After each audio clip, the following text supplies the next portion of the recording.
And Allie, the feds are concerned about what's coming in and also what is going out of the U.S. Yeah, you're exactly right, Nichole. And America often focuses on what's coming in, right? The migrants and the drugs being smuggled into the United States. But there's a big focus on what is going southbound as well. Why? Well, because it's all part of a criminal transaction that is lining the pockets and arming some of the most prolific criminals on the planet, the Mexican cartels. So here's what we know here. U.S. Customs and Border Protection officers working at the El Paso port of entry seized 92,900 rounds of large caliber ammunition at the end of last month. Now, this ammunition was on a commercial tour bus leaving the United States. It was headed for Mexico at the bridge of the Americas port of entry. The agency is reporting that the seizure nearly triples the amount of ammo that CBP officers performing these outbound enforcement inspections at the field office when compared to the last 3 fiscal years combined. CBP officers seizing more than 15,000 rounds in fiscal year 21, more than 7,000 rounds in fiscal year 22, and more than 11,000 in fiscal year 23. And that is one of the reasons why they are going so hard on these outbound operations right now, is because of what they're finding. Now, as part of Operation Apollo X, CBP officers also in El Paso apprehended 26 fugitives. They seized firearms, ammunition, counterfeit goods, and more than $90,000 in undeclared cash. The operation also led to the largest drug bust during the period on August 19th at the Islita port of entry. That's where officers confiscated 150 pounds of meth. Law enforcement at the border say when they discover guns or money going south, that means the cartel's transaction was successful. Kind of a sobering statement there. The drugs or people made it to their destination.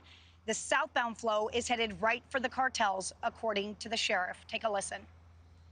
What I see is that all these weapons coming through, all that money coming through, is that they were successful with whatever they sent to us, and with that money, they're buying things. It's going to the criminal elements, of course, the cartels and so forth, and it means that if a lot of money coming through here in weapons is that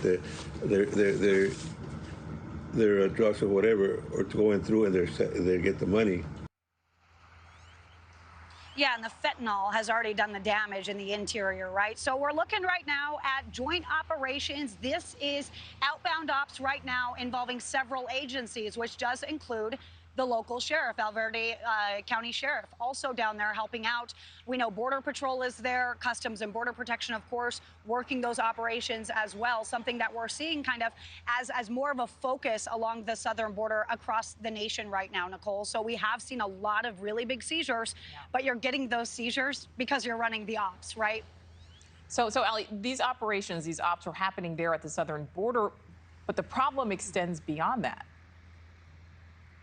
Yeah, you're exactly right. So we're going to break down some data for you because the ATF actually revealed that more than 200,000 firearms were discovered in South America between 2016 and 2022.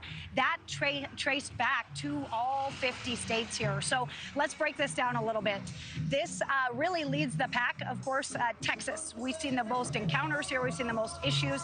In Texas, we know that problem has moved westbound as of recently. Excuse me for that. We're right here on the border. Of course, people are coming across the port of entry here. So we got a little musical stylings there. But yeah, we're seeing this breakdown here. California and Arizona also seeing some really high numbers there when it comes to those seizures. So, of course, we mentioned there, the focus is always on what's coming into the country, right? That's what Congress is talking about. That's what we're regularly talking about. But check this out. This is in the Tucson sector. Border Patrol agents, they seized a rifle and a large amount of ammunition.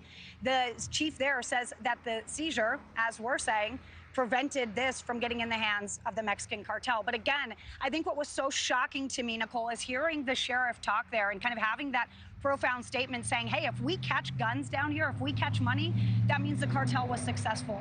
That means that issue, the drugs, they're making an impact because they're staying there. They made it to that destination. So that's a really scary thought. And that is why they're focusing on this. And that is why they're making this a priority right now, because they do also have the resources and the time because the numbers are down. Nichole, what a concept. Yeah, absolutely important focus there. All right, Allie Bradley live for us. Thank you. Thanks for watching. Go to joinnn.com to find News Nation on your screen. And don't forget to click the red subscribe button below to get more of News Nation's fact-driven, unbiased coverage.